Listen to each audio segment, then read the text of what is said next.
Wasp, and the Jew. Buzzy, buzzy, buzz, buzz, oi! Oh, with a little Botox injected, that song never gets old, huh, Monty? Oh, Botox injected into a theme song. You're a delight, Sylvia. Thanks for listening to this hour of The Wasp and the Jew. I am your host, Marty Smith. And I am your other host, Sylvia Roberts, and I am just finishing up a little delicious leftover noodle kugel lunch. And what are you having for lunch, then, Monty? I am having a Bloody Mary.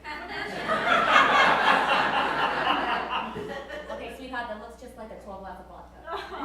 I wasn't done mixing. Well, today on the show, we have Dr. Michael Braden, author of the book Supper Time, Getting the Family Back Out to the Table. Come on out here, Michael. Ask the Wasp, and the Jew.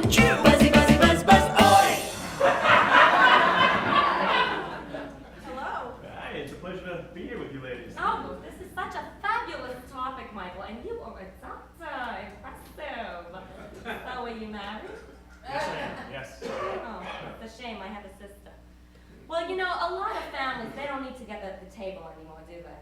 Oh, that's right. That's right. And that's why I wrote in my book 100 ways to bring the family back to the table. Oh, well, now I will tell you something, Michael. Growing up, my family dinners were the crock of shit and they still are. Hopefully our censors bleeped that out unpleasantness. No, and not only did we have the family crock of shit, we had to eat it too. My mother's cooking tasted like death warmed over icicle. And then she would stick it back in the microwave and it would just get all rubbery.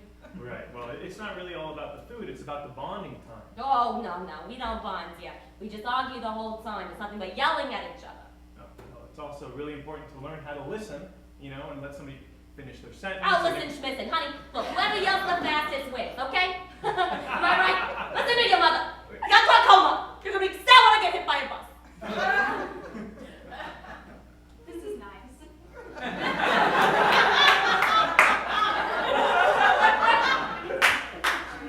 Why don't we go to a listener? Jack, you are on with The Wasp and the Jew. Hi, the only time I get to talk to my parents is at the dinner table, but whenever I bring up something that's bothering me, my mom just changes the subject.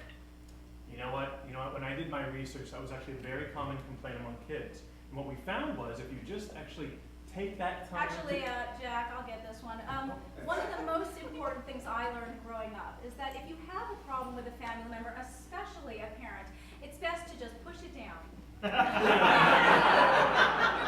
Push it down, push it down, push it down, all the way down until it's in a neat little box and then poof, it's gone. Don't you think that's pretty unhealthy, Marty? It's lovely to have you here. Thanks for your call, Jack. Well, our next caller is Jenna. Jenna, sweetheart, you're on the line with the Wasp and the Jew. Hi, Sylvia. Hi, Marty and Michael. My teenage girls are just never satisfied with what I make for dinner. I don't know what to do anymore. Right. Well, kids need to learn to respect the hard work that goes into making No, it. listen, Jenna, look. No matter what you make for your spoiled, rotten children, they're just gonna throw it up anyhow, am I right? Okay, so they're just so desperately trying to make Daddy love them, but all he really cares about is his work. They'll never be able to win his affection anyhow, so why was the point? Just buy him a new nose, be done with it. Oh. Actually, Sylvia, I think there's great ways to teach your children, you know, how to be grateful and what you put on the table. Actually, I agree with you, Michael. I do. It's like my mother said to me. One more word out of you, Missy, and you're going to live in the trailer in Arizona with your father's mother. Now eat your fucking Christmas ham.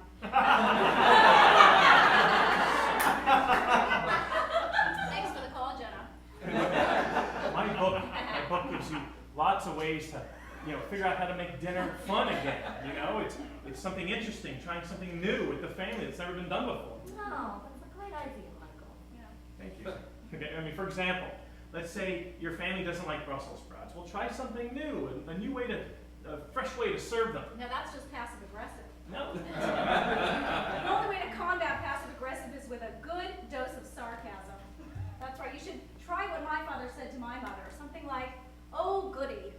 Another vegetable that tastes like ass." I'm so glad you made these for me, honey, even though I've told you 20,000 times that I hate these goddamn mini ass cabbages. Why don't you have another martini and we'll pretend like this marriage is anything but just an excuse, you icicle woman. And then what you do is you take some bone china and you throw it across the room for punctuation. Really, I really don't think that's the way. No, I say the only way to go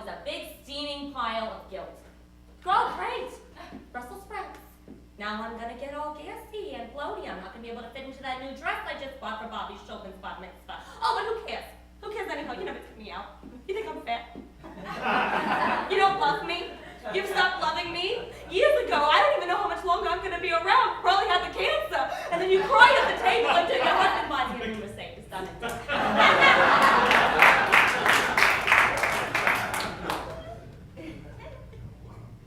So what do you think about that, Michael? I don't have a husband or bone china, so I don't really like it. I think it's time to go to a commercial. Is there really a reason that I'm here? Well, thank you. Hey, when we come back, more bullshit here for Dr. Michael Brink. That's the Wasp and the Choo Choo.